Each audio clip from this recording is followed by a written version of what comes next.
The United States is fighting battles on multiple fronts, and not all of them involves missiles. Well, one battle is happening at the border with Canada, where tariffs are threatening energy supplies, factories, and American jobs. Another is unfolding thousands of kilometers away, where a US military aircraft has landed in Moscow, and nobody seems willing to explain really why. This is not a story about America, this is a story about global economy, about energy, trade, technology, and India's place in a rapidly changing world. I'm Driti Atri, and this is Skyline.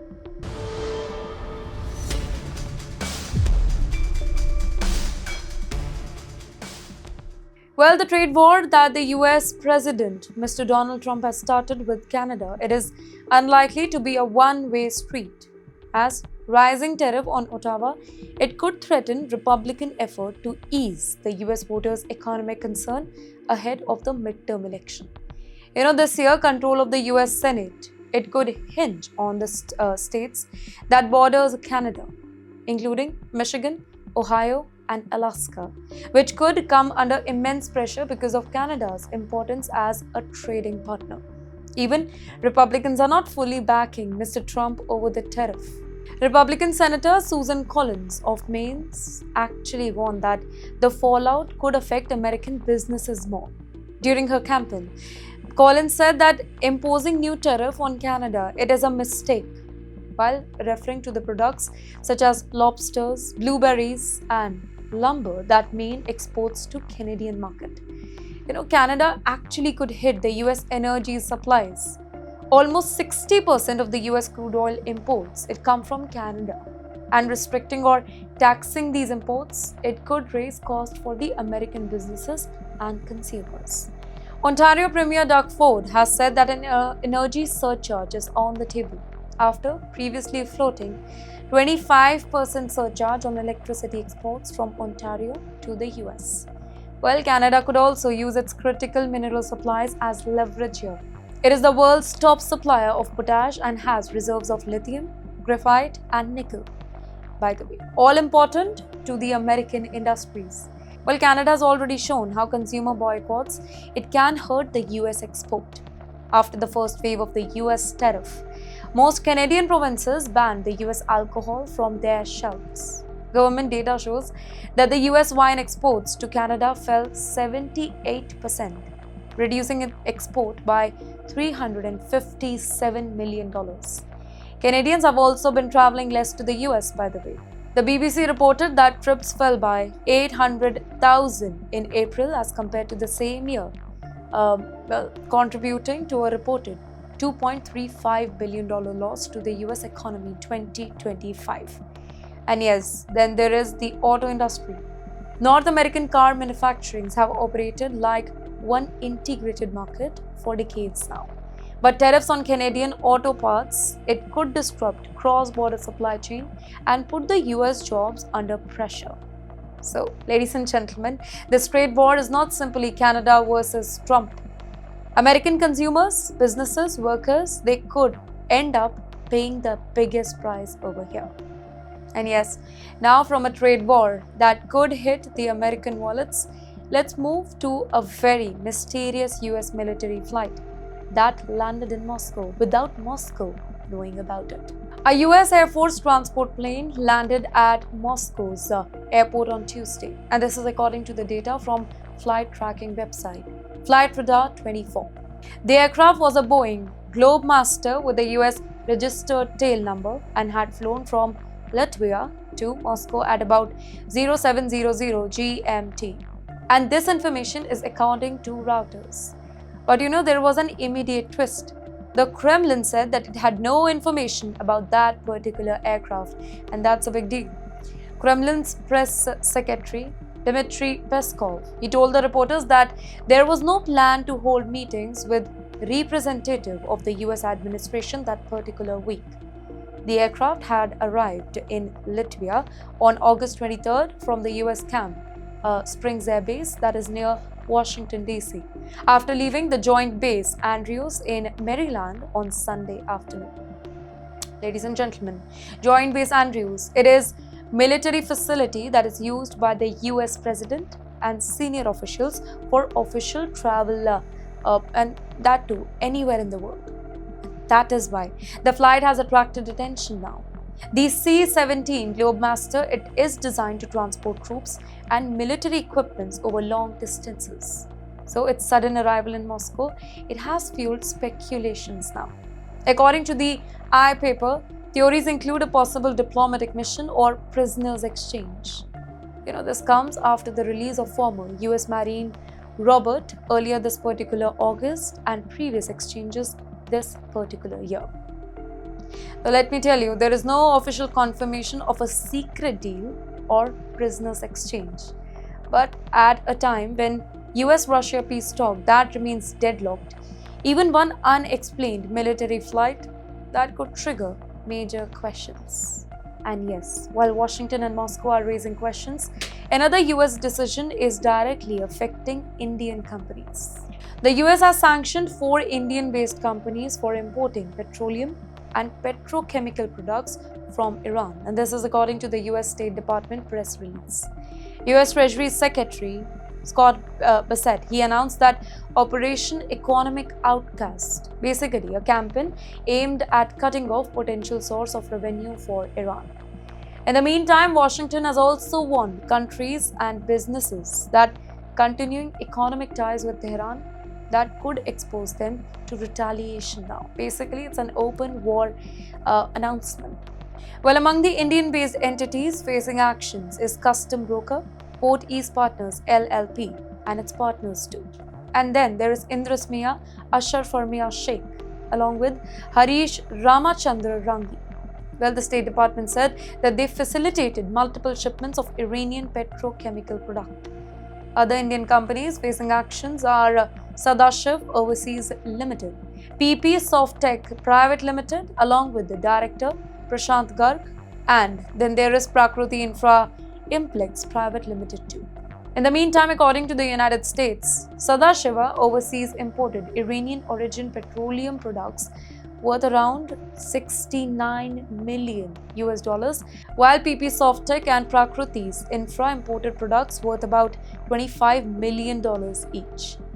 Well, Washington accused the companies of knowingly engaging in significant transactions, including Iranian petroleum or the petroleum product, and that's a serious allegation.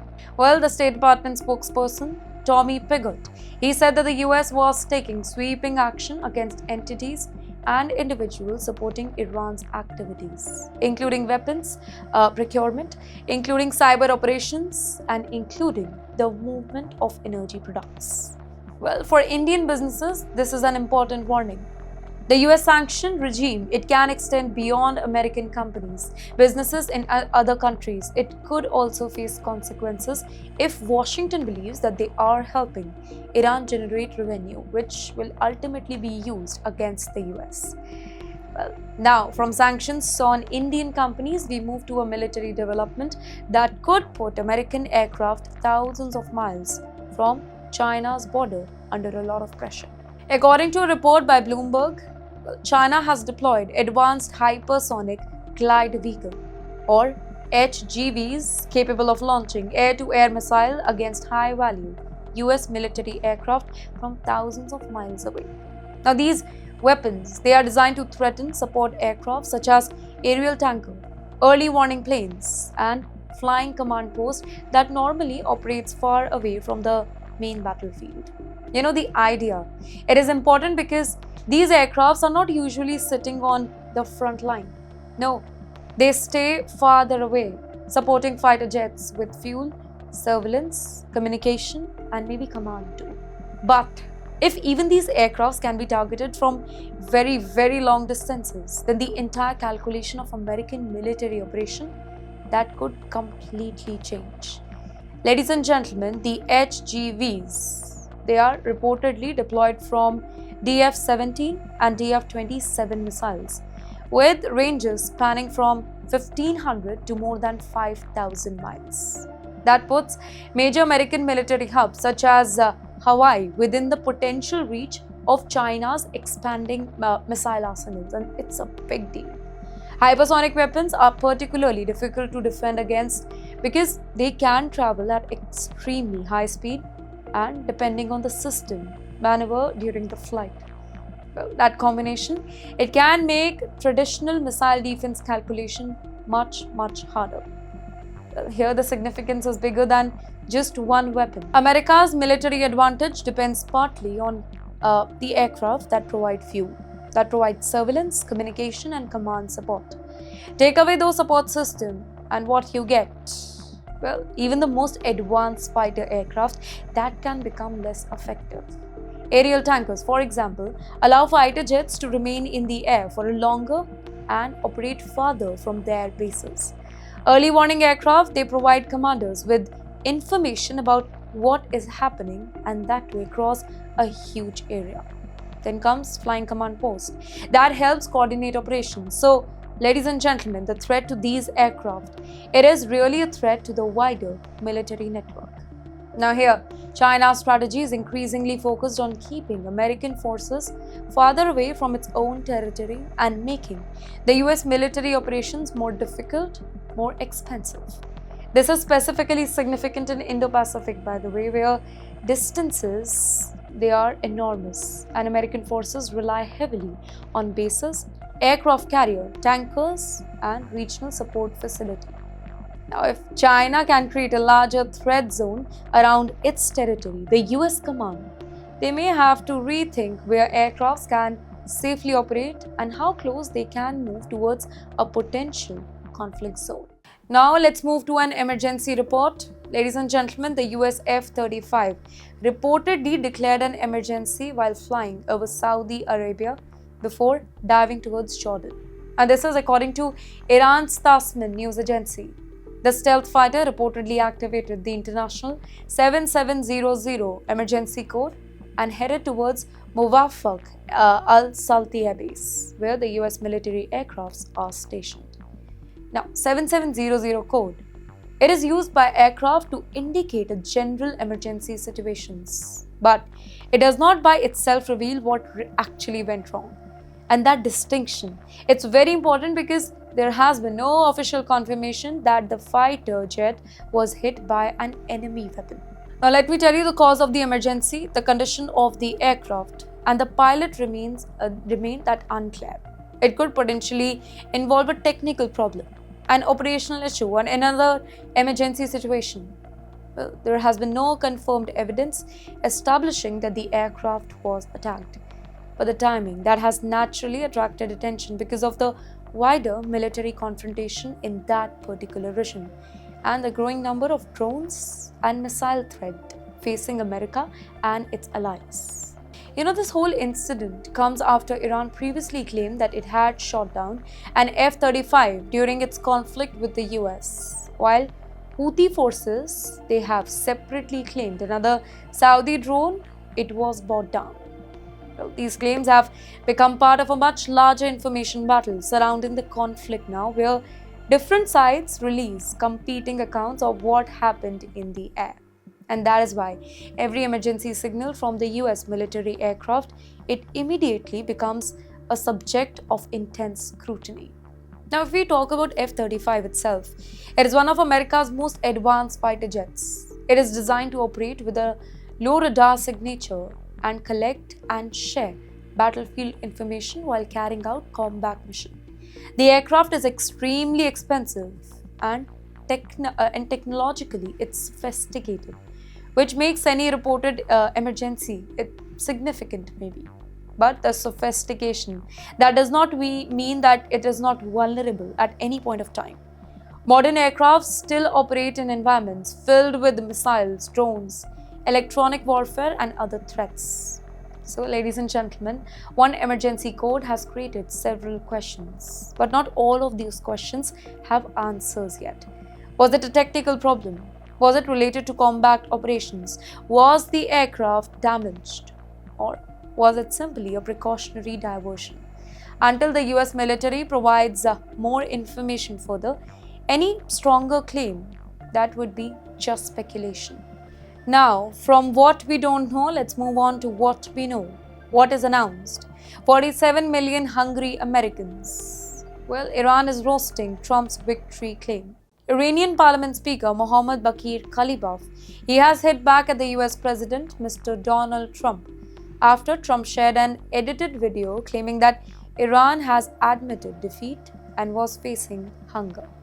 Well, Kalibaf accused Mr. Trump of spreading false propaganda and responded with a slogan, "Make America hungry again," turning the exchange into another flashpoint in the escalating US-Iran confrontation.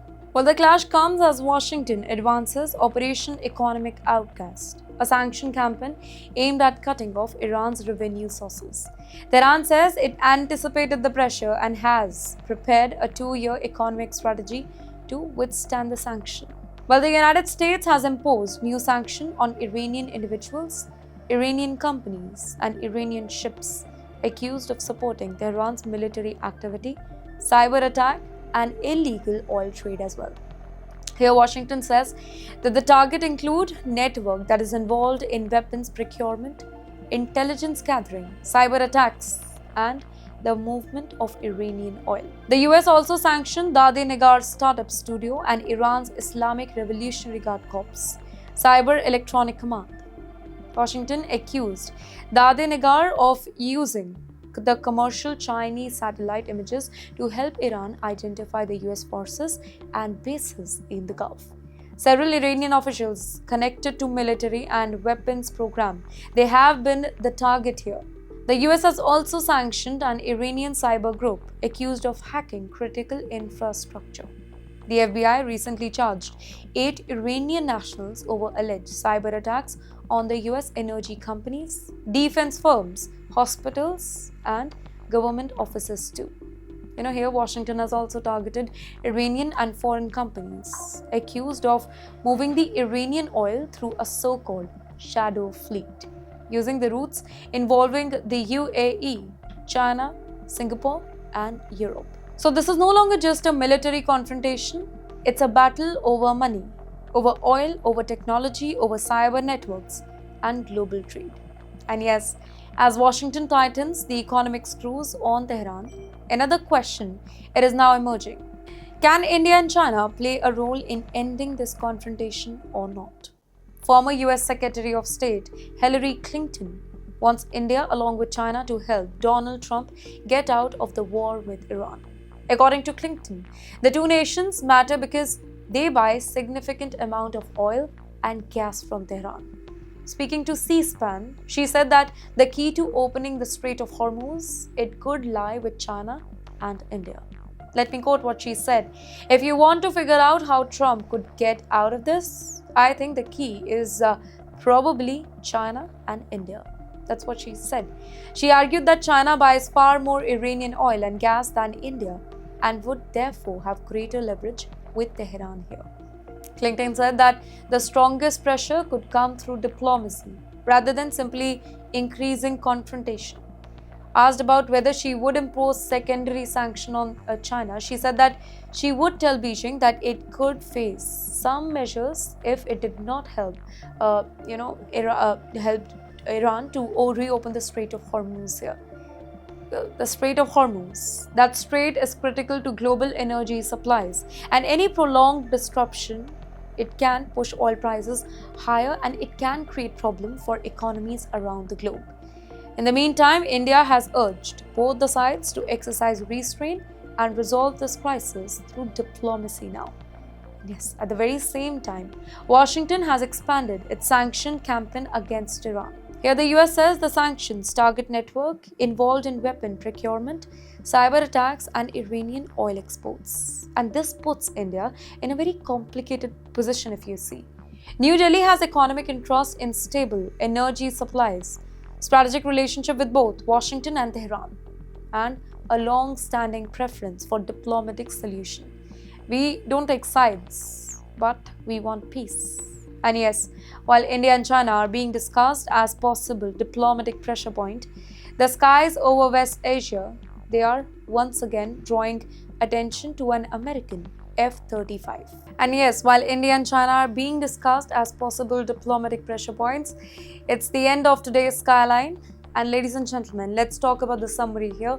What we know, what we are told, and what is proven. These are three different things.